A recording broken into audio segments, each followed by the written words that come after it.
కథావాణికి స్వాగతం.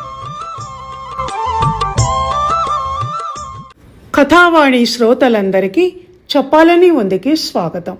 నేను డాక్టర్ శ్రీమతి కొఠారి వాణి చలపతిరావుని. ఈరోజు మన భారతదేశ స్వాతంత్ర్య దినోత్సవం కనుక శ్రోతలందరికీ హృదయపూర్వక శుభాకాంక్షలను తెలియజేస్తున్నాను. ఈ సందర్భంగా మన దేశ ప్రభుత్వ ప్రైవేట్ సంస్థలలో, స్కూళ్లలో, కాలేజీలలో అన్నింటా ఊరూరా వాడవాడ స్వాతంత్ర దినోత్సవ వేడుకలు జరుపుకుంటున్నారు కదా. మరి మన కథావాణిలో మనం కూడా జెండా వందనం పండుగ జరుపుకోకుంటే ఎలా? అందుకే కథావాణిలో జెండా వందనం అనే ఈ ప్రత్యేక వీడియో మీ ముందుకు వచ్చింది. ముందుగా స్వేచ్ఛా స్వాతంత్ర్యాలను గురించి ఉపోద్ఘాతంగా 4 మాటలు మాట్లాడుకొని ఆ తర్వాత సెలబ్రేట్ చేసుకుందాం. మన వీడియో ముఖ చిత్రంలో మన జాతీయ జెండా రెపరెపలాడుతూ అల్లంత ఎత్తున ఎలా ఎగురుతోందో చూశారు కదా. ఇక విషయంలోకి వెళ్దాం. కథావాణిలో జెండా వందనం. స్వేచ్ఛ, ఈ మాటలోనే ఒక హాయి ఉంది. రెక్కలల్లార్చుతూ హాయిగా ఆకాశంలో ఎగురుతున్న తెల్ల పావురం అన్న భావన ఉంది. అన్నం, నీళ్లు తర్వాత మనిషి ఆనందంగా నిశ్చింతగా జీవించటానికి కావలసింది ఈ స్వేచ్ఛ. ఇది చక్కటి జీవన విధానానికి తోడ్పడుతుంది. ఇది మనిషి ప్రాథమిక అవసరం, ప్రాథమిక హక్కు కూడా. ఆ హక్కును హరించే హక్కు ఎవరికీ లేదు. స్వేచ్ఛ, స్వాతంత్ర్యాలు సమానార్థంలో వాడే పదాలైనా రెండింటికి కొంచెం తేడా ఉంది. ఒకరు మరొకరిని ఇబ్బంది పెట్టకుండా, తను ఇతరుల వల్ల ఇబ్బంది పడకుండా స్వేచ్ఛగా, హాయిగా, ఆనందంగా గడపటానికి లభించిన హక్కు స్వాతంత్ర్యం అంటే. ఇది స్వయం సమృద్ధి, స్వయం ప్రతిపత్తి, బాహ్య నియంత్రణ లేని స్థితి, వీటిని సూచిస్తుంది. ఇది మనుషులందరి జన్మ హక్కు. భారత ఉపఖండంలో స్వాతంత్ర సముపార్జనకై జరిగిన అనేక ఉద్యమాలన్నింటినీ కలిపి భారత స్వాతంత్రోద్యమం అంటారు. Indian freedom struggle. అనేక సాయుధ పోరాటాలు, అహింసాయుత పద్ధతిలో జరిగిన ఉద్యమాలు భారత స్వాతంత్రోద్యమంలో భాగాలు. బ్రిటిష్ వలస పాలకుల పాలనను అంతమొందించడానికి ఈస్ట్ ఇండియా కంపెనీకి వ్యతిరేకంగా జరిగిన పోరాటం గణనీయమైనది. భారత జాతీయ కాంగ్రెస్ ఏర్పడి స్వాతంత్ర్య పోరాటం మొదలుపెట్టాక లాలా లజపతి రాయ్, బాలగంగాధర్ తిలక్, బిపిన్ చంద్రపాల్, అరవింద్, గాంధీ, సుభాష్ చంద్రబోస్, నేతాజీ, అల్లూరి సీతారామరాజు వీరందరూ వివిధ పద్ధతులలో సాగించిన స్వాతంత్ర్య పోరాటం మంచి ఫలితాన్ని ఇస్తూ విదేశీ పాలకుల నిరంకుశ పరిపాలన నుంచి మన భారతదేశానికి విముక్తిని ప్రసాదించింది. ఆ సందర్భం కేవలం సాయుధ అహింస పోరాటంగానే కాక భావయుక్తమైన, దేశభక్తి ప్రపూరితమైన, ఆగ్రహావేశపూరితమైన రచనా వైశిష్ట్యంతో ఎంతో స్వాతంత్రోద్యమ సాహిత్యం వెలువడింది. ప్రముఖ గాయకుడు ఘంటసాల వెంకటేశ్వరరావు గారు స్వయంగా రచించి స్వరపరిచి పాడిన ఈ ఉద్యమ గీతం అందుకు ఒక ఉదాహరణ. స్వాతంత్ర్యమే మా జన్మ హక్కని చాటండి, స్వాతంత్ర్యమే మా జన్మ హక్కని చాటండి, నిరంకుశంబగు శక్తులెదిరిన నిర్భయముగా నిదురించండి, నిరంకుశంబగు శక్తులెదిరిన నిర్భయముగా నిదురించండి, పరుల దాస్యమున బాధలు పొంది బ్రతికిన చచ్చిన భేదమే లేదు, పరుల దాస్యమున బాధలు పొంది బ్రతికిన చచ్చిన భేదమే లేదు, స్వాతంత్ర్యమే మా జన్మ హక్కని చాటండి అన్నది ఆ పాట. స్వాతంత్ర్యం అనేది స్వీయ నిర్ణయాధికారం, సార్వభౌమాధికారం వంటి భావనలతో ముడిపడి ఉంటుంది. స్వతంత్రంగా ఉన్న వ్యక్తులు లేక దేశాలు తమ స్వంత నిర్ణయాలను తాము గలుగుతాయి. బయటి శక్తుల నియంత్రణకు వారు లోనుకారు. అది మనకు 1947 ఆగస్టు 15న లభించింది. దాంతో వందల సంవత్సరాల బానిస బ్రతుకుల చెర భారతీయులకు తొలగిపోయింది. అలా భారతావని స్వేచ్ఛావాయువులను పీల్చుకుంది. ఇప్పుడు ప్రపంచంలోని అతిపెద్ద ప్రజాస్వామ్య దేశం మనది. మొట్టమొదటిసారి తొలి ప్రధాని అయిన నెహ్రూ ఎర్రకోట మీద మువ్వన్నెల జెండాను ఆనాడు ఎగురవేశారు. ఇక్కడ మన జాతీయ జెండా ప్రస్తావన వచ్చింది గనక దానికి సంబంధించిన విశేషాంశాలను తెలుసుకుందాం. స్వాతంత్ర్య సమరయోధుడు అయిన పింగళి వెంకయ్య గారు రూపొందించిన మన జాతీయ జెండా జూలై 22, 1947న రాజ్యాంగ సభచే ఆమోదించబడింది. అధికారికంగా ఆగస్టు 15, 1947న భారతదేశ డొమినియన్ జెండాగా మరియు 26 జనవరి 1950 తర్వాత రిపబ్లిక్ ఆఫ్ ఇండియా జెండాగా మారింది. దీనిని తిరంగా లేక త్రివర్ణ పతాకం అని పిలుస్తారు.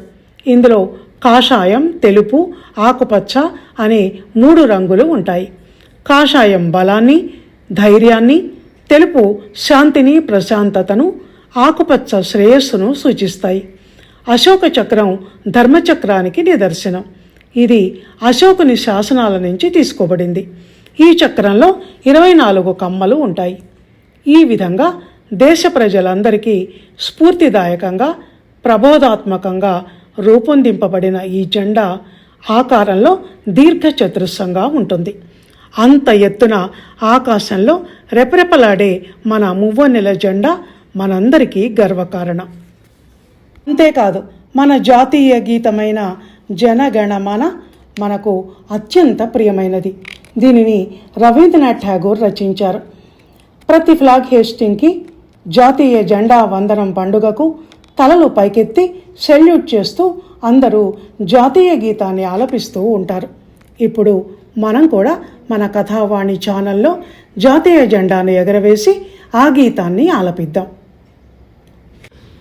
जनगणमन अधिनायक जय हे भारत भाग्य विधाता, पंजाब सिंधु गुजरात मराठा द्राविड उत्कल वंगा, विंध्य हिमाचल यमुना गंगा उच्छल जलधि तरंगा, तव शुभ नामे जागे तव शुभ आशीष मागे, गाहे तव जय गाथा, जनगण मंगलदायक जय हे भारत भाग्य विधाता, जय हे जय हे जय हे जय जय जय जय हे.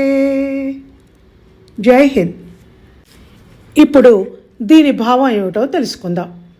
సమస్త ప్రజల హృదయములను పరిపాలించి భారతదేశ సౌభాగ్యకర్తవైనటి ఓ భారత భాగ్య విధాత, నీకు జయమగుగాక. నీ శుభనామము పంజాబు, సింధు, గుజరాతు, మహారాష్ట్రము, ద్రావిడము, ఉత్కళము, బంగాళము మున్నగు దేశ ప్రజల మనస్సులను ఉప్పొంగ చేయుచున్నది. ఇది వింధ్య, హిమాచల పర్వతములలో ప్రతిధ్వనించుచున్నది. యమున, గంగా నదుల ప్రవాహ గీతములందు విలీనమై హిందూ సముద్ర తరంగములచే గానము చేయబడుచున్నది. నీ ఆశీర్వచనముల కొరకు వారు ప్రార్థించుచు నీ కీర్తిని గానము చేయుచున్నారు. భారతదేశ సౌభాగ్యకర్తవగు నీకు జయమగుగాక, జయమగుగాక, జయమగుగాక. ఇది మన జాతీయ గీతానికి మన మాతృభాష అయిన తెలుగులో అర్థం, తాత్పర్యం, భావం. జాతీయ గీతాన్ని ఆలపించిన తర్వాత ఇప్పుడు మనం మరో ముఖ్య విషయం గురించి మాట్లాడుకుందాం. అదేమిటంటే, కథావాణి సీనియర్ శ్రోతలు, మీకు గుర్తుందా, మనం చిన్నప్పుడు స్కూల్లో చదువుకుంటున్నప్పుడు జనగణమన జాతీయ గీతాన్ని పిల్లల అందరం కలిసి కోరస్గా పాడటం అయిపోయాక జై హింద్ చెప్పి ప్రతిజ్ఞ ఒకటి చేసేవాళ్ళం. స్కూల్ పీపుల్ లీడర్ ఎత్తుమెట్టు మీద నిల్చొని ప్రతిజ్ఞను కొంచెం కొంచెంగా చదువుతుంటే కింద అటెన్షన్లో నిల్చున్న పిల్లలు దానికి సామూహికంగా గొంతులు కలిపి రిపీట్ చేసేవాళ్ళు. గుర్తొచ్చింది కదా? దాన్ని ఇప్పుడు మీకు నేను వినిపించబోతున్నాను. వింటూ ఫ్లాష్ బ్యాక్లోకి వెళ్ళిపోండి. ఈ కాలం పిల్లలకు తెలియదు గనక వాళ్ళను ఉద్దేశించి కూడా వినిపిస్తున్నాను. దీన్ని శ్రీ పైడమర్రి వెంకట సుబ్బారావు గారు 1962లో రూపొందించారు. ఆ ప్రతిజ్ఞ ఏమిటంటే, భారతదేశము నా మాతృభూమి, భారతీయులందరూ నా సహోదరులు, నేను నా దేశాన్ని ప్రేమిస్తున్నాను, సుసంపన్నమైన బహువిధమైన నా దేశ వారసత్వ సంపద నాకు గర్వకారణం, దీనికి అర్హత పొందటానికి సర్వదా నేను కృషి చేస్తాను, నా తల్లిదండ్రులను, ఉపాధ్యాయులను, పెద్దలందరినీ గౌరవిస్తాను, ప్రతి వారితోనూ మర్యాదగా నడుచుకుంటాను, నా దేశం పట్ల, నా ప్రజల పట్ల సేవానిరతిని కలిగి ఉంటానని ప్రతిజ్ఞ చేస్తున్నాను, వారి శ్రేయోభివృద్ధులే నా ఆనందానికి మూలం అన్నది ఆ ప్రతిజ్ఞ. ఇది ఇంగ్లీష్లో India is my country, all Indians are my brothers and sisters, I love my country అంటూ సాగుతుంది. పైన చెప్పిన వాటిని బాలబాలికలందరూ చదివి, విని, తెలుసుకొని ఆచరించవలసిన విషయాలు. భవిష్యత్తులో ప్రతి వ్యక్తి మంచి వ్యక్తిత్వాన్ని కలిగి ఉండటానికి పనికొచ్చే సూక్తి బీజాలను చిన్నతనం నుంచి ఇలాంటి ప్రతిజ్ఞల ద్వారా పిల్లల మెదళ్లలో చల్లటానికి పెద్దలు కృషి చేయాలి. ఒకసారి చెప్తే పిల్లల మనస్సులకు అది త్వరగా ఎక్కదు. ఇలా ప్రతిజ్ఞ రూపంలో పదే పదే మననం చేసుకోవటం వల్ల అవి వాళ్ళ మనసుల్లో నాటుకొని పోతాయి. అలాంటి ఈ ప్రతిజ్ఞ ఇప్పుడు కనుమరుగైపోవటం బాధాకరం.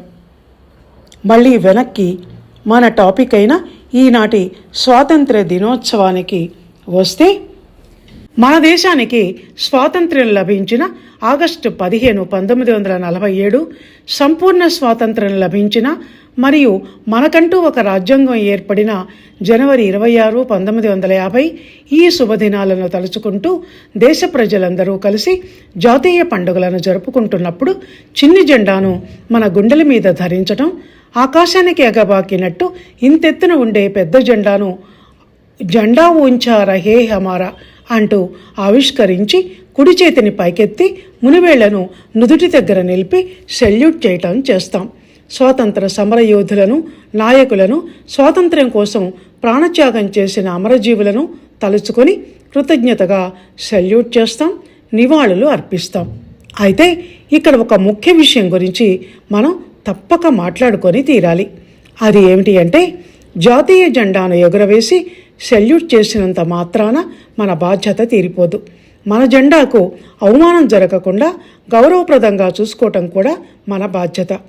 ఖద్దరుబట్టతో తయారు చేయబడే జెండానే వాడటం, చినుగులు మరకలు లేకుండా చూసుకోవటం, కాలుతో తొక్కటం వంటి పనులు చేయకుండా ఉండటం, తలకిందులుగానో జెండా కర్ర కింది భాగానో జెండాను ఎగరవేయటం వంటి పనులు ఏ పౌరుడు చేయకూడదు. మన జెండా మన మాన ప్రాణాలు అన్నంత శ్రద్ధగా చూసుకోవాలి.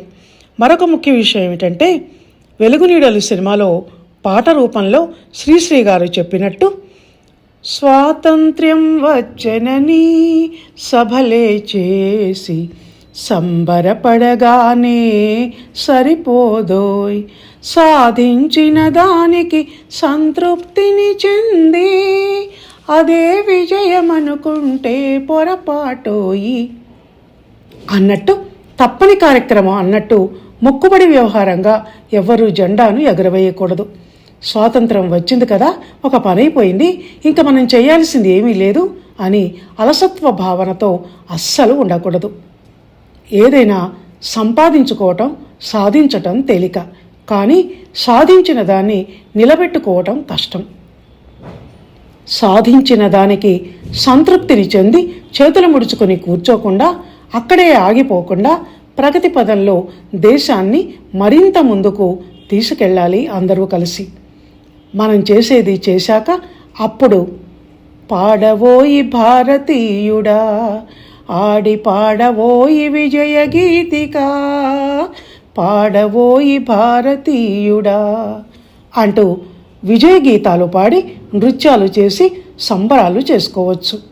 ఈ అభివృద్ధి అనే దానికి ఆదియే కానీ అంతం అంటూ ఉండదు కనుక ఇదొక నిరంతర ప్రక్రియ అన్నట్టు కొనసాగుతూనే ఉండాలి.